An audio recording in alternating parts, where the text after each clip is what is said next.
नमस्कार दोस्तों, मैं अपने YouTube चैनल पे आज फिर आपसे जुड़ने का प्रयास कर रहा हूँ। आज के विषय जो मैंने उठाया है वो भारतीय दंड संहिता 1860 के अध्याय 4 के में जो जनरल एक्सेप्शन यानी साधारण अपवाद के बारे में कुछ चर्चा आपसे करूँगा और इसको समझने और समझाने का प्रयास करूँगा। इस साधारण अपवाद के लिए किस प्रकार की परिस्थितियों में कैसे अपराध में जनरल एक्सेप्शन यानी साधारण अपवाद का आप लाभ ले सकते हैं।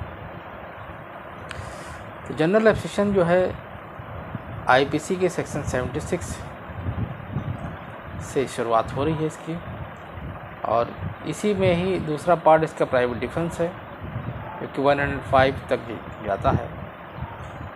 तो आइए सबसे पहले 76 को समझने का प्रयास करते हैं कि 76 आईपीसी का क्या कह रहा है। Act done by a person bound और by mistake of fact believing himself bound by law. तो यहाँ पर दो बातें बताई गई हैं कि ऐसे व्यक्ति का एक्ट जो उस एक्ट को करने के लिए बाउंड है। दूसरी चीज़ बताई गई है इसमें कि उसने मिस्टेक ऑफ फैक्ट से अपने आप को उस काम को करने के लिए बाउंड समझ लिया। कैसे? By law.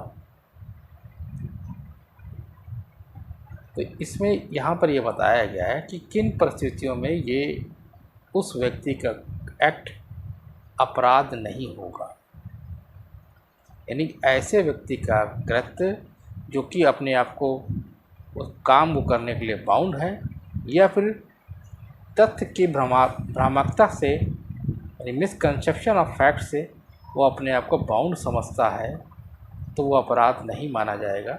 उसके विषय में 76 बताते हैं। क्या कह रहा है? Nothing is an offence which is done by a person who is or who by reason of a mistake of fact and not by reason of mistake of law in a good faith believing himself to be bound by law to it। ये कह रहा है कि कोई भी बात अपराध नहीं है। Nothing is an offence which is done by a person, जो किसी ऐसे व्यक्ति द्वारा की जाए who is by reason of a mistake of fact, जो उसे करने के लिए विधि द्वारा आबद्ध है, या जो तथ्य की भूल के कारण न कि विधि की भूल के कारण सद्भावपूर्वक विश्वास करता है कि वह उसे करने के लिए विधि द्वारा आबद्ध है। यानी कि कोई ऐसे व्यक्ति का किया गया कार्य जो उसके बाय द लॉ करने के लिए बाउंड है, तो वो अपराध नहीं होगा। अब गुड फेथ में मिस्टेक ऑफ फैक्ट से उसने अपने आप को बाउंड समझ लिया, तो भी वो अपराध नहीं होगा। इसमें आर वर्सेस टाल्सन का केस जो है रेलिवेंट है। ये अक्सर जो है प्री के एग्ज़ाम में पूछा जाता है कि आर वर्सेस टाल्सन का केस किस आईपीसी के सेक्शन से संबंधित है, तो सेक्शन 76 से संबंधित है। यानी कि act by a person act done by a person bound by और by mistake of fact believing himself bound by law. अब इसमें नीचे 200 दृष्टांत यानी कि इलस्ट्रेशन दिए गए हैं। ये इलस्ट्रेशन भी कई एग्ज़ाम में, खासकर एपीओ वाले एग्ज़ाम में तो अक्सर पूछे गए हैं कि a soldier fires on a mob by order of the superior officer in conformity with the command of law, A has committed no offence. विधि के समादेश के अनुवर्तन में अपने वरिष्ठ ऑफिसर के आदेश से कोई सैनिक का भीड़ पर गोली चलाता है तो काने कोई अपराध नहीं किया। लेकिन यदि conformity with the command of law ना होता, यानी कि अगर वो इलीगल ऑर्डर होता, तो उस कंडीशन में यदि कोई अपने सीनियर के ऑर्डर को फॉलो करके भीड़ पर गोली चलाता है, तो उस कंडीशन में वो आईपीसी के सेक्शन 76 में जो जनरल ऑफेंस का लाभ उसे नहीं मिलेगा। अब इसके बी इलस्ट्रेशन के बारे में बताया गया है। An officer of a court of justice being ordered by that court to arrest Y and after due inquiry believing Z to be Y arrest Z A has committed no offence. यानी कि ए को, जो कि न्यायालय का officer है, उसे Y को अरेस्ट करने का ऑर्डर मिला था, परंतु उसने प्रॉपर इंक्वायरी करने के बाद जेड को वाई समझ के अरेस्ट कर लिया। तो ऐसी परिस्थिति में ए ने कोई अपराध नहीं किया, क्योंकि वो मिस्टेक ऑफ फैक्ट में आ गया। लेकिन यदि उसने प्रॉपर इंक्वायरी न की होती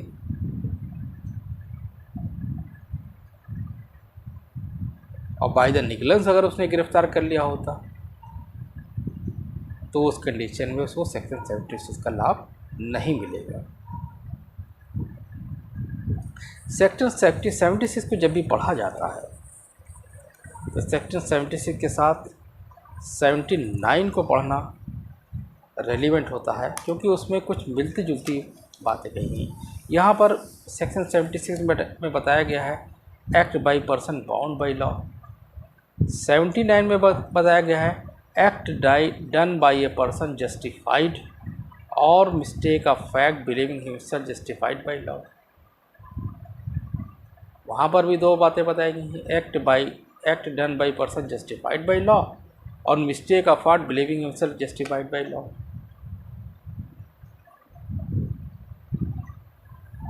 क्या कह रहा है? तो ये कह रहा है कि nothing is offence which is done by any person who is justified by law और who by reason of mistake of fact and not by reason of a mistake of law in a good faith believing himself to be justified by law into it। कोई बात अपराध नहीं है जो ऐसे व्यक्ति के द्वारा की जाए जो उसे विधि के द्वारा करने के लिए न्यायानुमत हो। यह तथ्य की भूल के कारण न कि विधि की भूल के कारण सद्भावपूर्वक विश्वास करता है कि उसे करने के लिए विधि द्वारा न्यायानुमत है।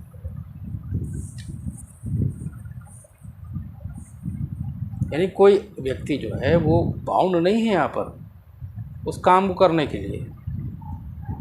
अब इसको एक छोटे से एग्जाम्पल को समझिए कि मान लीजिए कोई पुलिस वाला किसी व्यक्ति को अरेस्ट करता है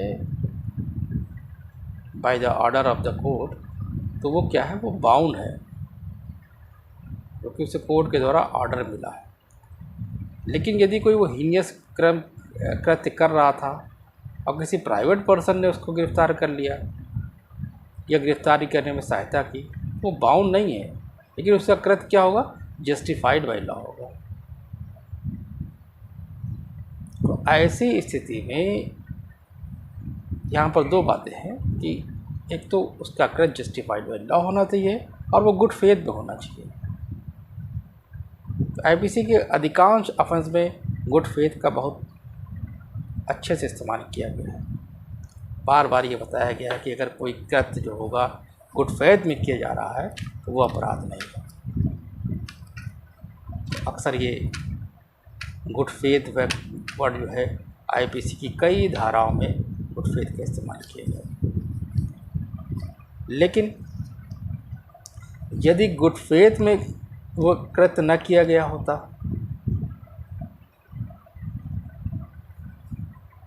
तो ऐसी तब क्या होता, तो उस कंडीशन में आपको सेक्शन 76 का ही ना तो लाभ मिलता और ना ही सेक्शन 79 का लाभ मिलता। सेक्शन 76 और 79 में दोनों ही बातों में एक बात कॉमन है कि एक्ट गुड फेथ में होना चाहिए। 76 ऐसे व्यक्ति की बात करता है जो कि बाउंड बाय लॉ है, 79 ऐसे व्यक्ति की बात करता है जो कि जस्टिफाइड बाय लॉ है। मिस्टेक ऑफ फैक्ट को उसमें भी बताया गया है कि अगर मिस्टेक ऑफ फैक्ट में कोई व्यक्ति अपने आप को बाउंड बाय लॉ मान लेता है तो वो 76 में अपराध नहीं है, और मिस्टेक ऑफ फैक्ट्स की वजह से कोई व्यक्ति अपने आप को जस्टिफाइड बाय लॉ मान लेता है तो भी 79 में अपराध नहीं है। लेकिन दोनों ही चीज़ें गुड फेथ में होनी चाहिए। लेकिन 76 और 79 में दोनों में एक बात कॉमन ये बताई गई है कि अगर मिस्टेक ऑफ लॉ है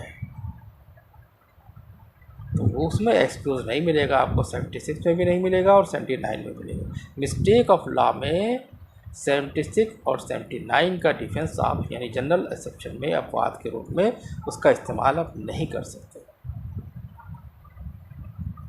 अब एक चीज़ और यहाँ पर वर्ड इस्तेमाल हुआ है वो गुड फेथ। गुड फेथ के विषय में सेक्शन 52 बात करता है आईपीसी का,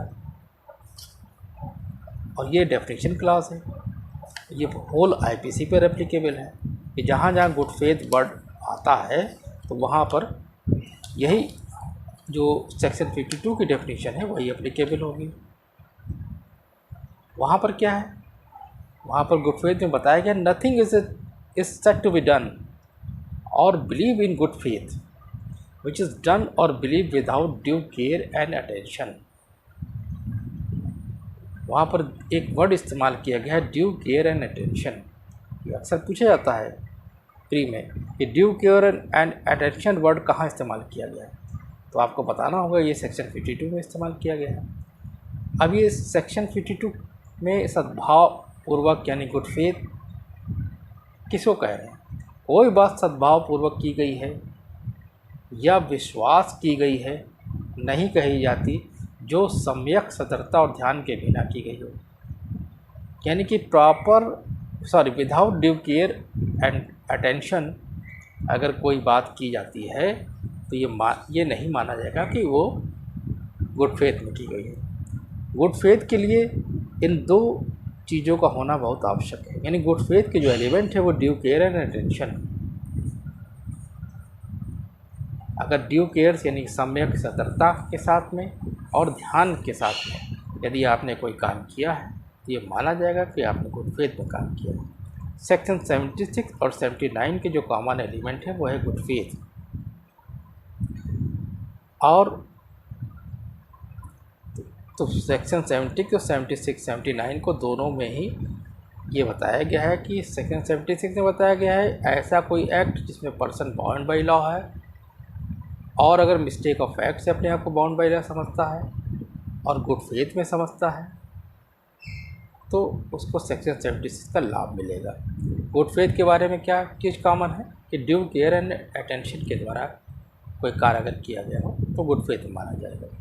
79 में भी यही चीज़ बताई गई है कि अगर कोई व्यक्ति जस्टिफाइड बाई लॉ है अपने आप को मानता है या फिर मिस्टेक ऑफ फैक्ट से अपने आप को जस्टिफाइड बाई लॉ मानता है तो और वो दो एक्ट उसका गुड फेथ में है तो उसको 79 का लाभ मिलेगा। 76 और 79 में दोनों में मिस्टेक ऑफ लॉ को जो है नहीं शामिल किया गया। ये कहा गया अगर मिस्टेक ऑफ लॉ होगा तो 76 और 79 का लाभ आपको नहीं मिल पाएगा। जनरल एब्स्ट्रैक्शन के अन्य सेक्शन के बारे में मैं अपने आने वाले लेक्चर में चर्चा करूँगा। यदि आपको मेरा चैनल समझ में आता है तो कृपया इसे लाइक करें, सब्सक्राइब करें, शेयर करें। मेरे चैनल का नाम है लॉ टेक्सटिंग प्लस और मेरा नाम है शिव मोहन सोलंकी। तब तक के लिए आने वाले लेक्चर के लिए जय हिंद, जय भारत।